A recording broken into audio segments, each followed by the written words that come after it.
একটা বিষয় কি আপনারা খেয়াল করেছেন, এখন অনেক তরুণ ফুটবলার আসছে, কিন্তু মেসি, রোনালদিনহো, ম্যারাডোনা, পেলে বা সর্বশেষ নেইমারের মতো এমন জাদু দেখাতে পারে এরকম কোনো ফুটবলার খুব একটা আসছে না।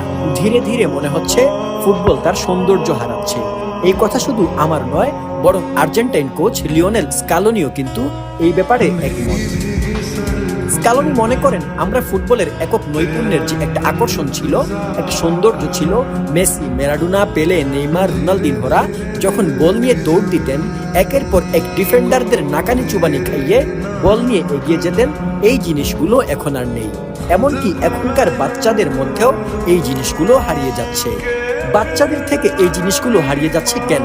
এই প্রশ্নের জবাবে স্কালোনি নিজেই বলেন, এই যেমন ধরেন আমার নিজের ছেলে স্পেনে খেলে, সেখানে সে একটা একাডেমিতে আছে, তার কাছে এখন অনেক ইনফরমেশন, কখন কি করতে হবে, কিভাবে কি ডিল করতে হবে, তার সবকিছুই তাকে আগে থেকে বলে দেওয়া হয়েছে।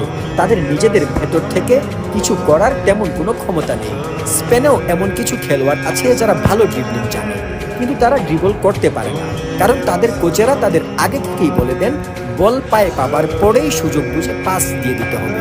চিন্তা করুন, যদি এভাবেই কোচেরা সবসময় পাস করতেন, তাহলে কি আমরা পেলে, ম্যারাডোনা বা মেসি, নেইমারদের পেতাম? বাহালের ভিনিরাই কি আসতেন?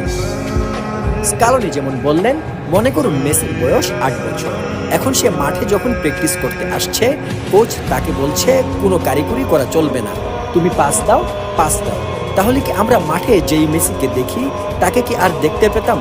এখন এসব করে কি আমরা ফুটবলের যে একটা সৌন্দর্য ছিল সেটা নষ্ট করে ফেলছি না?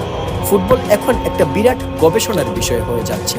সবাই পড়ছে, তথ্য সংগ্রহ করছে, সবাই জিততে চাচ্ছে, কিন্তু কেউ ফুটবলের সৌন্দর্য নিয়ে, ফুটবলের শৈল্পিকতা নিয়ে ভাবছে না। এখন যদি আমরা এই 7-8 বছরের ছেলেকে দৌড়াতে বলি, যদি বলি শুধু অ্যাটাক করলে হবে না, তোমাকে ডিফেন্সেও কাভার করতে হবে, তাহলে সে আসলে নিজে থেকে কি শিখবে? তার ভেতর আলাদা কোনো স্পেশাল ট্যালেন্ট আছে কিনা তা সে কি করে জানবে? তাহলে কি এই সমস্যার কোনো সমাধান নেই? স্কালোনি এই সমস্যার সমাধান বলেছেন। তিনি বলেন, আমার মনে হয় আমরা যদি 7-8 বছরের বাচ্চাদের তাদের নিজেদের মতো করে খেলতে দেই, তাহলে তারা হয়তো ভুল করবে, কিন্তু এই ভুল থেকে তারা নিজেরা অনেক কিছু শিখবে। আর তাদের বয়স যখন 14-15 হবে, তখন আমরা না হয় তাদের ভুলগুলো শুধরে তাদের ভালোগুলোকে তাদের মধ্যে রেখে দিব। 14-15 বছর বয়স হলেই তাদের আমরা ফুটবলের নিয়ম নীতি, বানান, ব্যাকরণ শিখাবো। তাহলে তারা তাদের নিজেদের মেধাকেও এক্সপ্লোর করার একটা সামান্য সুযোগ পাবে। ফুটবলে ড্রিবলিং, স্কিল, মুভমেন্ট লাতিনে বেশি প্রায়োরিটি হতো। ম্যাচ জিতা কিংবা গোলের চেয়ে ইনোভেটিভ স্কিল মুভ দিয়ে দর্শকদের এন্টারটেইনমেন্ট করতে পারলেই এনাফ ছিল। ফাইন্যান্সিয়াল বেনিফিটের জন্য লাতিন ক্লাবগুলো তাদের স্কিলফুল ট্যালেন্টদের ইয়ং এজেই এখন ছেড়ে দিচ্ছে ইউরোপিয়ান ক্লাবে। ইউরোপিয়ানরা বেশি ডিসিপ্লিন ফুটবল খেলতে গিয়ে লাতিনদের স্কিল শো করার ফ্রিডম কমিয়ে দিচ্ছে, যে কারণে আগেকার মতন শৈল্পিক ফুটবলারদের সংখ্যা দিন দিন কমছে।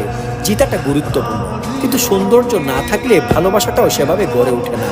স্কালোনির এই মন্তব্যের সাথে আপনি কি একমত? জানাতে কিন্তু ভুলবেন না।